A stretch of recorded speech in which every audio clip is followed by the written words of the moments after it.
Have you ever wondered what it takes to change the world? Well, today we're diving into the story of a man who did just that. After spending 27 years in a prison cell, he fought an entire system, sparked a revolution from behind bars, and in the end, literally reshaped a nation. This is the incredible story of Nelson Mandela. Just think about these words for a second. This quote really gets to the heart of the almost unbelievable challenge Mandela faced. I mean, after decades of brutal injustice, how does a person choose forgiveness over revenge? As we're about to see, that single, powerful choice would become his greatest weapon.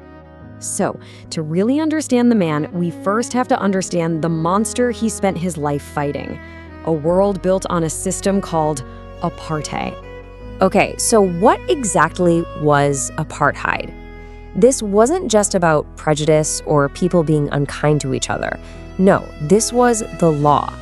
The word itself actually means apartness in Afrikaans, and that's exactly what it was. A system designed from the ground up to separate people by race, all to make sure that a small white minority held all the power.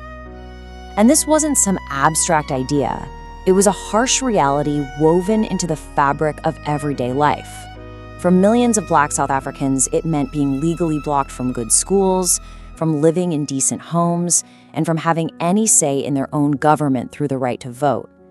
It was a system built to strip away human dignity piece by piece. And if you dared to speak out, the opposition was brutally, violently suppressed. This was the world Mandela decided to rise up against. And for fighting against that system, Mandela paid a price that is almost impossible for us to imagine. His activism took him from being a lawyer and a leader to being labeled a criminal, a prisoner of the state. 27 years. Just let that number sink in for a moment. That's more than a quarter of a century. A lifetime, really, spent locked away, cut off from the world, from his family, and from the very movement he helped create. And the conditions of his imprisonment were just staggering. For 18 of those 27 years, he was sent to the notorious Robben Island. This place was designed to crush the human spirit. We're talking about a tiny cell, a bucket for a toilet, and day after day of grueling physical labor, breaking rocks under a scorching sun. But here's the thing. His spirit could not be crushed. These were his own words at the trial that sent him to prison for life. He wasn't begging for mercy. He was standing tall and declaring his beliefs to the entire world. So even as they locked him away, his ideals, his dream, remained free, inspiring a movement that was growing stronger all across the globe. And that movement grew more powerful with every single year he was in prison. People all over the world started campaigning to free him, and eventually the pressure on the apartheid government became just unbearable. What happened next is one of the most remarkable turnarounds in modern history. I mean, just look at the speed of this change. It's breathtaking. In February 1990, he walks out of prison a free man. By 1993, he's awarded the Nobel Peace Prize, sharing it with the very president who released him, F.W. de Klerk. And then, just 1 year later, in May 1994, Nelson Mandela is inaugurated as his country's first ever Black president in its first ever truly democratic election. It's just unbelievable.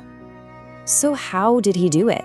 How did he pull an entire country back from the edge of a civil war?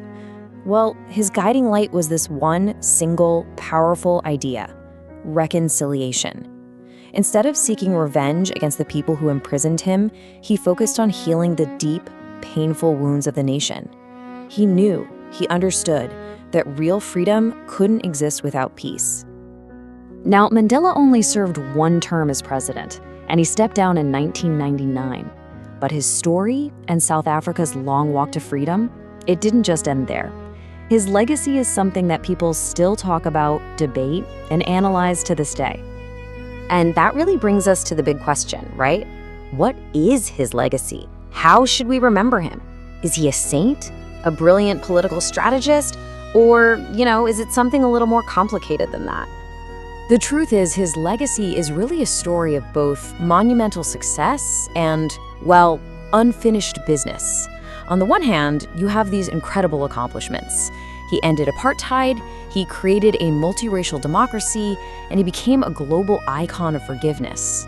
But on the other hand, the journey continues. South Africa today is still wrestling with huge problems like persistent economic inequality and the deep social divisions that apartheid left behind. And we'll end with this final thought from Mandela himself. It just perfectly sums up his life and his gift to all of us. A powerful reminder that the biggest obstacles, the most deeply rooted systems of injustice, can be overcome. It leaves us with a really important question. What seems impossible in our world today that just maybe, with enough courage and perseverance, might one day be done?